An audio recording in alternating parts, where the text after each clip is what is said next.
Hey, it's me again, but I'm broke down in some town east of Tombstone, Arizona. I'm stuck at this truck stop for the night. But I gotta tell you, it's really interesting. Check it out. There's an interstate right here. There's trucks coming in all night.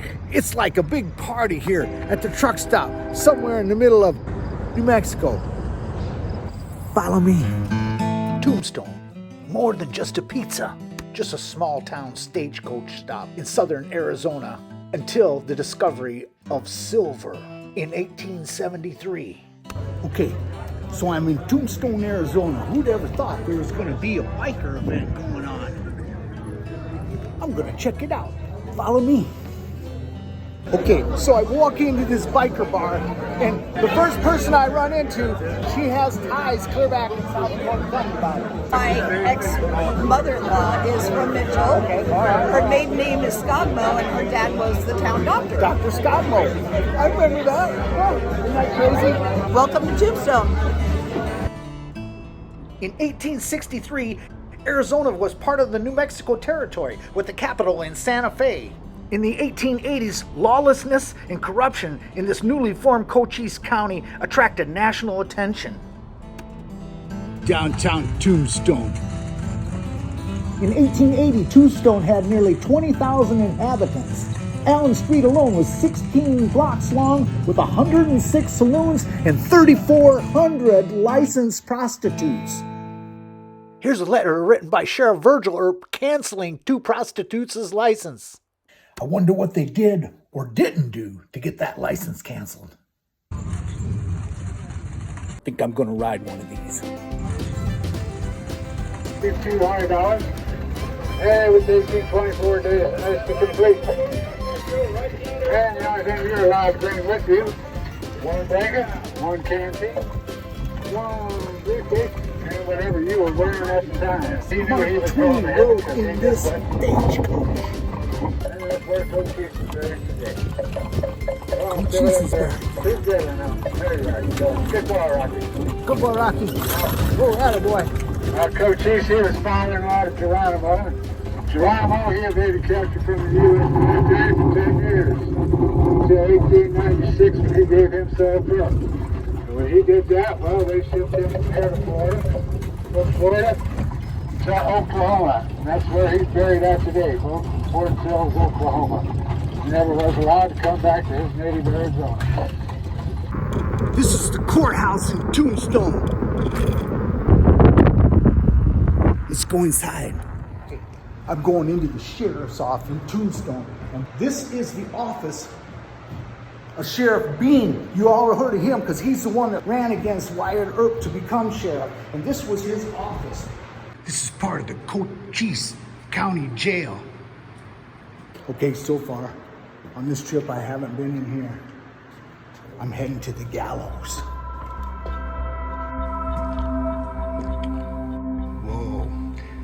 Kind of gives you an eerie feeling. They'd hold the person in this cell, walk them over to these steps. They would get to say their last words. And kabam. And people would gather around and watch. They'd bring their kids and stuff. Wow. Didn't William Haldeman work for Nixon? Okay, let's get to why Tombstone became so famous. It's the Earp family, the Clantons, the McClarys, and the shootout at the OK Corral. Follow me. Born in 1848, Wyatt traveled as far west as California before heading to Tombstone in 1879.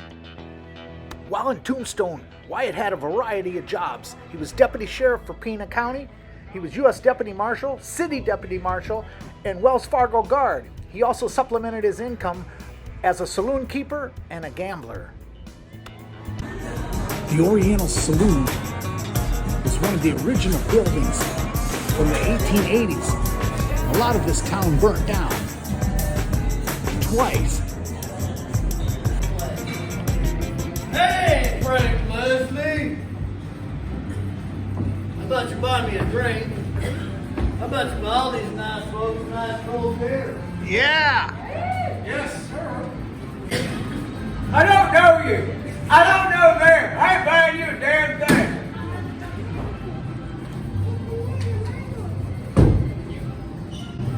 name's Billy Claiborne. I'm a cowboy. Well, that right there is what we call disrespectful. That's the type of disrespectful behavior that will get you shot around here. Mr. Claiborne, we got no time for your foolishness. We're going to settle this with our pistols.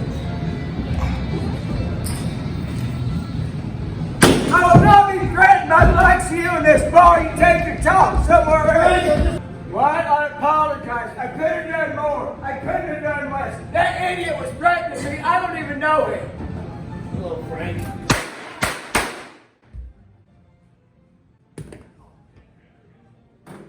5 years after Claiborne died here, the silver mines began to play out, and the long exodus from this town began.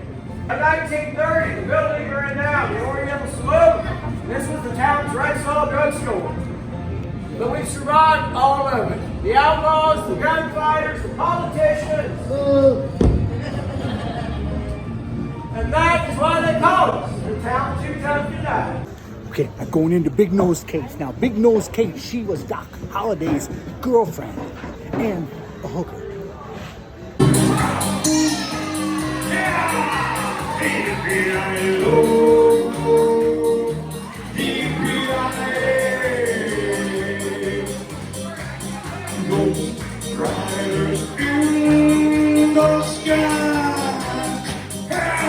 That's Big Nose Kate. I didn't think her nose was that big. You want to see history where it happened? This is the OK Corral. There's only one OK Corral. This is it. All right, this is the OK Corral gun sight fight. Enter here. Follow me. Okay, it's me again. I'm actually at the OK Corral. They're going to be doing a live shootout here, like a reenactment, but check it out. The OK Corral.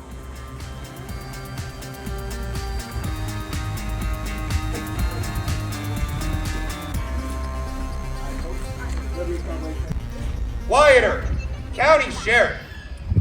You have not changed at all. Doctor, it's something I have to talk to you about. Go on. It's Ike Clanton. He's on a warpath. This time he's gunning for you. Ike Clanton is no good yellow-bellied snake in the grass. If Ike Clanton comes my way, it becomes my business, Wyatt. But you and I both know I handle my business the proper way. Yeah! Morgan.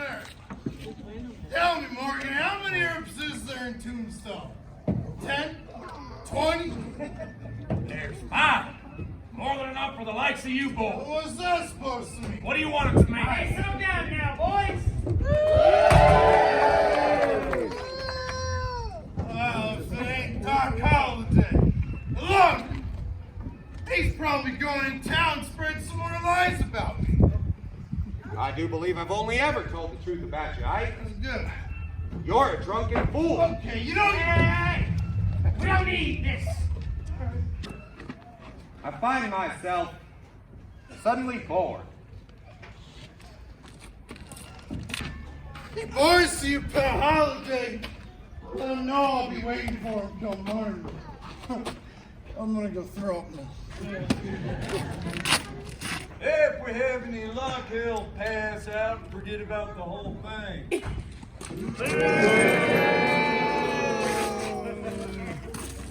You heard what the Turks were saying about us, calling us horse thieves and stagecoach robbers. Well, I mean, we are horse thieves and stagecoach robbers. Billy, listen to me. No, we're gonna kill them. They deserve to pay for the way they've been treated. It's a bad idea, Ike. We should clear out. What have we done,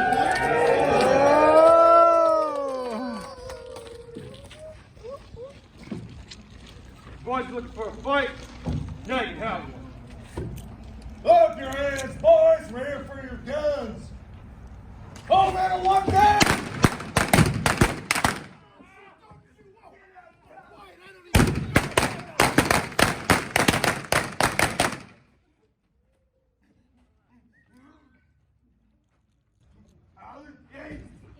I got you now, you filthy lunger. Blaze away, Frank. You're a daisy if you do.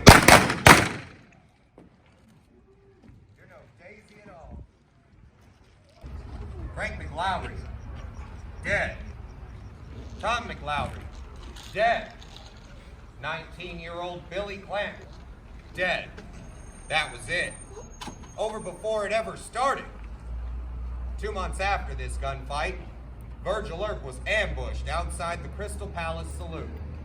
3 shotguns went off, but he still refused to die.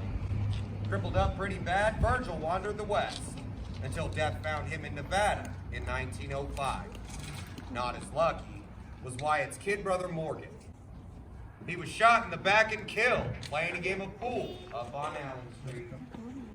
Morgan died at midnight, March 19, 1882, his brother Wyatt's birthday. That summer, trying to put together a new gang up in northern Arizona, Ike Clanton was shot and killed by a mail order detective after a lifetime of drinking and smoking. Well, tuberculosis caught up with yours truly up in Colorado. I don't care to talk about it. Wyatt Earp was the last man standing out of all this. He'd spend his days traveling. Wyatt made his way from Idaho to Alaska, finally ending up in Jazz Age Hollywood, searching for another Tombstone and the chance to get things right again. He never would find it. When Wyatt died in Los Angeles in 1929, just ahead of his 81st birthday, his final words? Suppose. The Birdcage Theater, it's one of the original buildings still from the 1800s. Broadway acts traveling across the United States played at the Birdcage, including Drew Barrymore's great-great-grandma, Ethel Barrymore. The Birdcage is one of America's top 10 most haunted buildings. Ghost Hunters, Ghost Adventures, TAP, Sci-Fi Channel, and History Channel have all researched the Birdcage. I'd like to welcome you all to the Birdcage. Now, for those of you that don't know the history of this building, this is the only original building that is still left here on Allen Street from 1881. Look down at the floors you're standing on. You're in the same footsteps as everybody that walked these floors in the 1880s. When we get to the back, I'm going to talk to you a little bit about cribs. Cribs is where the ladies entertained the gentlemen. But that is the stairway to heaven that they went up to the ladies. This building had 16 gunfights. 26 people was killed. There's over 140 bullet holes throughout the building. Not all of them was done by gunfights. Biggest part of them was just old drunk cowboys like myself. The bullet hole in the bar post was shot at the owner's wife, Big Minnie. She threw him out the center doors. We are about the real history here, not Hollywood, not folklore. We're here for the real paranormal, not stage stuff. Bullet holes from the 1880s. Somebody made her a belly button. It was built in 1846. Picture of a lady in white. A lady used to come through here carrying a basket to oven, and you can see in the picture she's carrying a basket. If you look up to your right and to your left, you're going to see the 14 birdcage cribs. 4x8 cubicle would have a love seat in it. Have a latch on each side. Pull the latch, let it down, make into a bed. Sometimes the ladies would close the curtains, sometimes they would not. Ladies would charge $25 a poke. Ladies got $5 of that $25. The rest went to the house and to the madam. The miners and cowboys only made $3 a day. This was known as the rich man's place to be. It was wrote in the New York Times newspaper in 1882. This was the wickedest, wildest night spot between Basin Street and the Barbary Coast. That is Doc Holliday's faro table. He would sit in one of the 2 back chairs. He always sat with his back to the wall. Longest poker game. It was 8 years, 5 months, and 3 days. When they had a big show in here, if they liked your show, guess what? They're going to shoot up in the ceiling. Look up in the ceiling. They're in a straight line going across where the benches would have sat. If they didn't like your show, they're going to shoot at the stage. You look to my left, down below the stage, you're going to see bullet holes all through it, especially right here beside me. They was having a dog act on the stage one night. Don't guess the Cowboys wanted to see the dog act. They made a mislick, or it was done on purpose. They shot and killed the dog. Okay, we're going up the steps to the backstage. Check it out. So when I got home and watched the video, I noticed that when I walk by this mirror, my image doesn't appear. I'm just saying.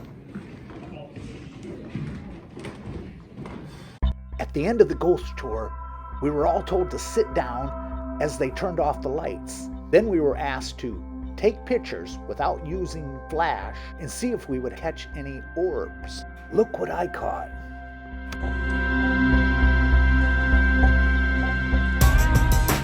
For some reason during that tour, my right ankle just started to hurt so bad that I barely could walk back to my camper.